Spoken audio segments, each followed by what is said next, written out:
अस्सलाम वालेकुम everyone, this is Mohammad शहीद अहमद और आज की इस वीडियो में हम क्लास 10 फिज़िक्स के चैप्टर को आगाज़ करेंगे और जिस टॉपिक या जिस चैप्टर के बारे में हम डिस्कस करने जा रहे हैं वो है वेव्स।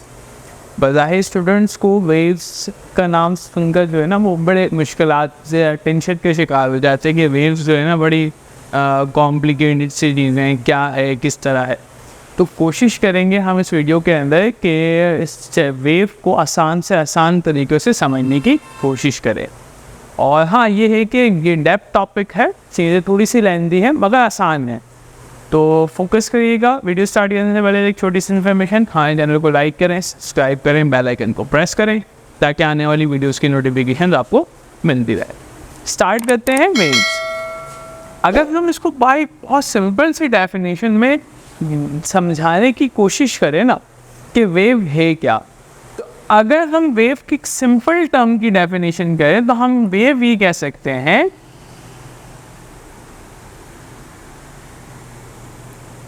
किसी भी मीडियम के अंदर अगर किसी तरह का कोई डिस्टर्बेंस पैदा होता है ना, उससे हम वेव कहते हैं।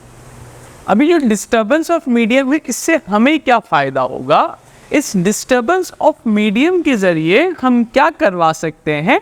अपनी एनर्जी ट्रांसफ़र कर सकते हैं from one point to another. ये बेसिकली फिनोमेना है वेव के अंदर। इस डिस्टर्बेंस किसी भी मीडियम के अंदर डिस्टर्बेंस के ज़रिए हम क्या कर सकते हैं? हम अपनी एनर्जी को ट्रांसफ़र कर सकते हैं from one point to another point.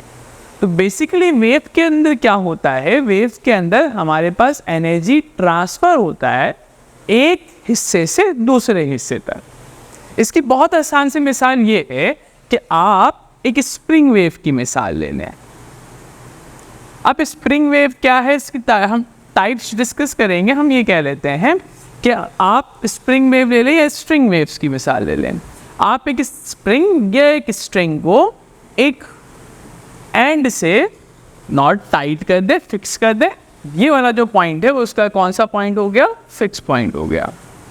और यहाँ से आप इसको क्या करें? डिस्टर्ब करें, अपने हाथों को अपवर्ड डाउनवर्ड मोशन से क्या करें? कंटिन्यूसली रोटेट करते रहे। अच्छा देखिए, वो क्या रहा है कि मैंने यहाँ पर कुछ पार्टिकल्स अज्यूम कर लिए हैं कि माने तो ये वो पार्टिकल है, ये पार्टिकल नंबर 1 है, ये पार्टिकल नंबर 2 है, ये पार्टिकल नंबर 3 है, ये पार्टिकल नंबर 4 है। अब जैसे ही मैं यहाँ से हम क्रिएट करूँगा, जैसे ही यहाँ से मैं डिस्टर्बेंस क्रिएट करूँगा, सबसे पहले ये डिस्टर्बेंस इस पार्टिकल पर जनरेट होगी। ये वो पार्टिकल है। तो पार्टिकल ने क्या किया? अपनी मीन पोजीशन, देखिए पार्टिकल इस पॉइंट पर जो था ना, ये पार्टिकल का कहलाता है इक्विलिब्रियम पोजीशन। पार्टिकल या मीन पोजीशन, पार्टिकल इस पॉइंट पर क्या था? स्टेबल था, इक्विलिब्रियम में था, मगर वो अपने इक्विलिब्रियम पोजीशन से क्या हो गया? डिस्टर्ब, मूव्ड हो गया, जिसकी वजह से इसके अंदर पोटेंशियल एनर्जी आ गई। ठीक है ना? ग्रेविटी तो चाहती है इस पार्टिकल को नीचे लेकर आना, मगर पार्टिकल अगेंस्ट दी ग्रेविटी काम कर रहा है, तो उसकी वजह से इसके अंदर पोटेंशियल एनर्जी आ गई। अब जब थोड़ा सा हम इसको फ्लक्चुएट करते रहेंगे तो हम अगले ही लम्हे क्या ऑब्जर्व करेंगे कि ये पर्टिकुलर हम आगे बढ़ रहा है, और आगे बढ़ते हुए अब ये वाला पार्टिकल, अगर आप इसको देखेंगे तो ये वाला पार्टिकल अपनी जगह से डिस्प्लेस हो चुका है। फिर तीसरे वाले सिनेरियो में देखेंगे तो उसके आगे वाला जो पार्टिकल था वो अपने मीन पोजीशन से डिस्प्लेस हो चुका है। तो ये जो पोटेंशियल एनर्जी थी अब वो इस पार्टिकल में ट्रांसफ़र हो गई, और फिर ये पोटेंशियल एनर्जी इस वाले पार्टिकल में ट्रांसफ़र हो गई। तो आपको नज़र आ रहा है कि ये पोटेंशियल एनर्जी आगे ट्रैवल कर रही है, जबकि पार्टिकल अपनी ही मीन पोजीशन पर रह कर क्या कर रहा है? Up and down motion, vibratory motion कर रहा है। बेसिकली क्या होता है कि किसी भी वेव के अंदर जब कोई वेव ट्रैवल करती है तो वेव ट्रैवल के करने में उसकी जो एनर्जी है, वेव एनर्जी या आप कोई भी कहते हैं, जो एनर्जी है वो एनर्जी ट्रांसफ़र होती है। और वो जो पार्टिकल अपने मीन पोजीशन पे रह के मूव कर रहा है ना, पार्टिकल बेसिकली क्या परफॉर्म करता है? पार्टिकल परफॉर्म करता है simple harmonic motion. Simple harmonic motion, अपने ही मीन पोजीशन पे रह के टू एंड फोर्थ मोशन कर रहा है, अपने ही इक्विलिब्रियम पोजीशन पे रह के टू एंड फोर्थ मोशन कर रहा है। तो किसी भी वेव के अंदर यही है कि वेव के अंदर एनर्जी क्या होती है, ट्रांसफर होती है, और पार्टिकल का जो मोमेंटम है वो एक ही जगह पर रहकर सिंपल हार्मोनिक मोशन परफॉर्म कर रहा होता है। अब अगर हम वेव को बाय इक्वेशन टर्म्स समझना चाहें तो वेव बेसिकली क्या है, दो चीज़ों का फंक्शन है। अगर आप इसको देखेंगे तो पार्टिकल आगे बढ़ रहा है, ठीक है, सॉरी पार्टिकल कह रहा हूँ, एनर्जी आगे ट्रांसफर हो रही है, पार्टिकल अपने ही जगह पर मूव कर रहा है। ऐसा क्यों हुआ? क्योंकि हमने इस स्ट्रिंग के अंदर या इस स्प्रिंग के अंदर क्या प्रोड्यूस किया है, हमने प्रोड्यूस किया है डिस्टर्बेंस।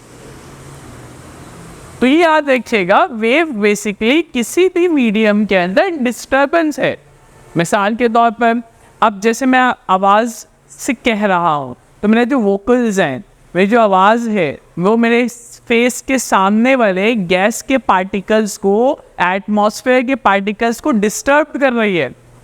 अब ये डिस्टर्बेंस कैसे हो रहा है, जैसे ही मेरी वोकल्स निकल रही है तो मेरे फेस के सामने वाले जो पार्टिकल्स हैं, मॉइस्चर्स के जो है, जो गैसेस पार्टिकल है, वो आपस में करीब आ रहे हैं, डिस्टर्ब हो गए, और फिर वो कंप्रेस हो रहे हैं, फिर और एयर रिफ्लेक्ट हो रहे हैं, और फिर इस तरह से करते करते मेरी आवाज़ आज तक आप तक पहुंच रही है।